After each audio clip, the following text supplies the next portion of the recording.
مزید اگر ہم اس کی تفصیل میں جائیں تو پھر ہمیں پتہ لگتا ہے کہ جو سامنے کے اوپر کے اگر 2 دانت پہلے ہیں تو اس کو ثنایا الیہ کہیں گے، جو نیچے کے 2 دانت ہوتے ہیں ان کو ثنایا سفلا کہتے ہیں، ٹھیک ہے۔ پھر ثنایا کے ساتھ دائیں اور بائیں، یہ دیکھیں یہ دائیں والا ایک دانت اور یہ بائیں والا ایک دانت، اس کو کیا کہیں گے؟ رباعی، ٹھیک ہے۔ ثنایا کے ساتھ ایک ایک دانت کو رباعی کہتے ہیں، رباعی کے ساتھ ایک ایک دانت کو انیاب کہتے ہیں، ٹھیک ہے۔ اور انیاب نوکدار ہوتا ہے، انیاب آپ کے کھانا چبانے میں یا کاٹنے میں آپ کی مدد کرتا ہے، ٹھیک ہے۔ جیسے اگر آپ سیب کھا رہے ہیں تو آپ سیب کو کاٹیں گے تو وہ جو دانت آپ کے وہ پھل کو کاٹنے میں مدد دیتے ہیں نا، وہ انیاب ہوتے ہیں۔ اس کے بعد وہ دانت جو کہ ہنسنے میں مسکراہٹ کے وقت آپ کے کام آتے ہیں وہ دواہک کہلاتے ہیں، ٹھیک ہے۔ اور دوائی کے ساتھ اینڈ والی جتنی بھی آپ کی داڑیں ہیں دائیں اور بائیں، 1 2 اور 3، ان کو تواہن کہتے ہیں۔ اور جو سب سے آخر والی داڑ ہے جس کو ہم عقل داڑ بھی کہتے ہیں، جو کسی کی آتی ہے کسی کی نہیں آتی، جو عرف عام میں عقل داڑ کہلاتی ہے، اس کو ناجس کہتے ہیں، ٹھیک ہے۔ تو یہ انہوں نے اس کا صرف ایک چھوٹا سا نقشہ بنایا ہوا ہے، اس کو ہم تفصیل سے ایک دفعہ دوبارہ دیکھیں گے جب ہم سارے مخارج پڑھ لیں گے، پھر ہمیں یہ بہت اچھے طریقے سے سمجھ آ جائے گا۔ اس کے بعد آگے دیکھیں،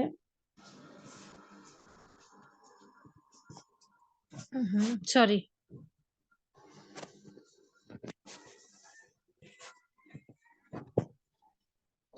آگے آج ہم دیکھیں گے کہ مخارج کہتے ہیں کس کو۔ مخارج کہتے ہیں حرف کے نکلنے کی جگہ کو، ٹھیک ہے۔ یعنی کوئی بھی لیٹر کس جگہ سے ادا کیا جاتا ہے اس کو مخرج کہتے ہیں۔ اب مخارج جو ہے وہ ٹوٹل 17 ہوتے ہیں، ٹھیک ہے، لیکن ان کے جو جگہیں ہیں وہ کم ہے، ٹھیک ہے۔ جگہ کون کون سی ہیں یا سپاٹس کون کون سے ہیں، وہ آپ کے پاس 5 ہیں۔ خلق یعنی کہ آپ کا گلا، زبان آپ کے منہ کا خالی حصہ، ہونٹ، اور خشوم، خشوم ناک کے بانسا کو کہتے ہیں۔ اب اس خشوم سے غنہ ادا ہوتا ہے، اس خشوم سے جو ہے نا وہ کوئی پراپر حرف ادا نہیں ہوتا ہے۔ تو اگر آپ اس کو خشوم کو نکال دیں تو آپ کے پاس کتنے حروف باقی بچیں گے، کتنے جگہیں باقی بچیں گی؟ خلق، زبان، منہ کا خلا اور ہونٹ، یہ وہ 4 آپ کے ٹوٹل جگہیں ہیں جن سے آپ کے 17 مخارج نکلنے ہیں۔ اور ٹوٹل جو حروف ہوتے ہیں وہ کتنے ہیں؟ 29، ٹھیک ہے۔ یعنی کہ الف سے لے کر یا تک جو آپ کے حروف ہیں وہ 29 حروف ہیں۔ کسی کو یہاں تک کوئی چیز نہیں سمجھ آئی ہے تو وہ میرے سے پوچھ لے، مخارج میں نہیں سمجھ آئی، دانتوں کے نام میں نہیں سمجھ آئی تو وہ پوچھ لے۔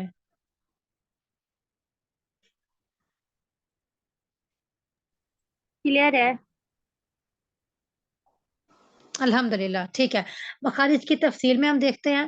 سب سے پہلا مخرج آج ہم کریں گے الف مد، واو مد اور یا مد کا مخرج، ٹھیک ہے۔ اب الف جو حروف تخجی والا الف ہے نا، وہ بالکل ایک سیپریٹ چیز ہے، واو سیپریٹ چیز ہے، یا سیپریٹ چیز ہے، لیکن یہاں ہم پڑھے ہیں مد، ٹھیک ہے، کہ الف مدہ، واو مدہ اور یا مدہ کہاں سے ادا ہوتے ہیں۔ تو انہوں نے لکھا ہوا ہے منہ کے خالی حصے سے یہ تینوں حروف ادا ہوتے ہیں، الف، واو اور یا، جب یہ تینوں حروف مدہ حالت میں ہوں۔ جیسے دیکھیے جس الف جس خالی الف سے پہلے زبر ہو اس کو الف مدہ کہتے ہیں، میننگ الف خالی ہے اس کے پیچھے زبر ہے، اس کے بعد کوئی نہ کوئی حرکت ہو تو یہ پراپر اس کی ڈیفینیشن ہوگی، الف خالی اس کے قبل زبر اور اس کے بعد کوئی نہ کوئی حرکت ہو، یہ الف مدہ کہلاتی ہے۔ آپ کو یہ اسکرین پہ نظر آ رہا ہوگا، ٹھیک ہے۔ مثال اس کی میں نے کیا دی ہے، مالکی سے، کہ الف خالی ہے، میم الف زبر، ما الف خالی ہے اس کے پیچھے زبر اور اس کے بعد لام کے نیچے کوئی نہ کوئی حرکت زیر کی، تو یہاں پر یہ الف مدہ ہو جاتا ہے۔ واو مدہ کیا ہوتی ہے؟ واو ساکن اور اس کے پیچھے پیش ہو، جیسے اعوذ کی مثال دی ہوئی ہے۔ یا مدہ کیا ہوتی ہے؟ یا ساکن اور اس کے پیچھے زیر ہو۔ اب انہوں نے اس کی مثال رحیم دی ہوئی ہے۔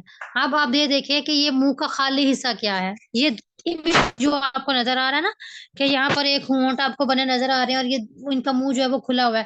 اب یہ جو ان کے منہ کھلا ہوا ہے اس کے پیچھے کہیں پر زبان منہ کے کسی بھی حصے پہ نہیں لگ رہی، نہ دانت پہ لگ رہی ہے، نہ سائڈوں پہ مسوڑوں پہ لگ رہی ہے، ٹھیک ہے، نہ زبان تالو پہ لگ رہی ہے، نہ نیچے جڑ پہ لگ رہی ہے، کہیں پر بھی زبان نہیں لگ رہی ہوتی۔ اسی لیے اس کو ہم کہتے ہیں کہ یہ منہ کے خالی حصے سے ادا کی جاتی ہے، کیونکہ اس کا کوئی بھی ٹچنگ سپاٹ نہیں ہے، ٹھیک ہے۔ تو آج کے لیے اتنا لیسن کافی ہے، تھوڑی ساری ریویژن ہم کر لیتے ہیں۔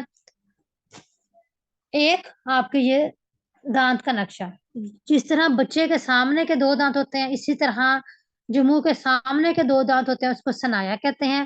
ثنایا کے ساتھ ایک ایک دانت کو ربائی کہتے ہیں۔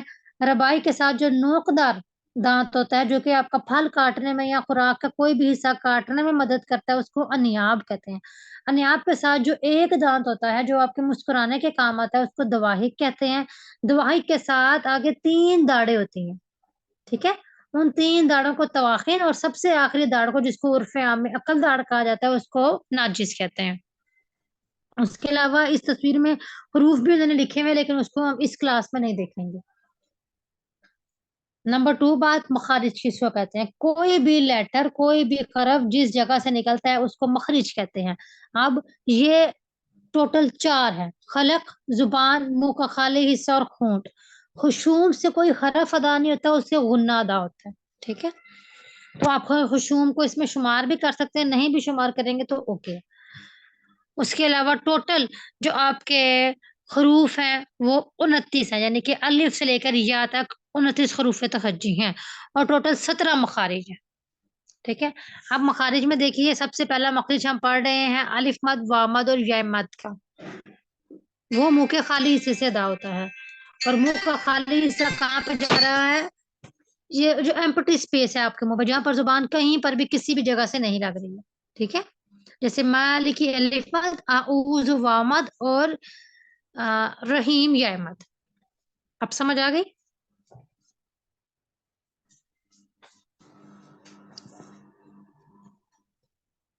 چلیے کلاس اینڈ کرتے ہیں۔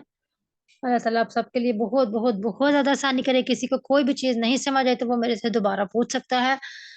اللہ تعالیٰ آپ کے لیے اس کو پڑھنا، اس کو سمجھنا، اس پر عمل کرنا بہت بہت بہت زیادہ آسان بنائے۔ اللہ تعالیٰ میرے لیے اس کو پڑھانا آسان بنائے۔ اللہ ہماری زبان میں اور ہمارے علم میں اتنی تاثیر رکھے کہ یہ چیز ہم اچھے طریقے سے سمجھ سکیں، ٹھیک ہے؟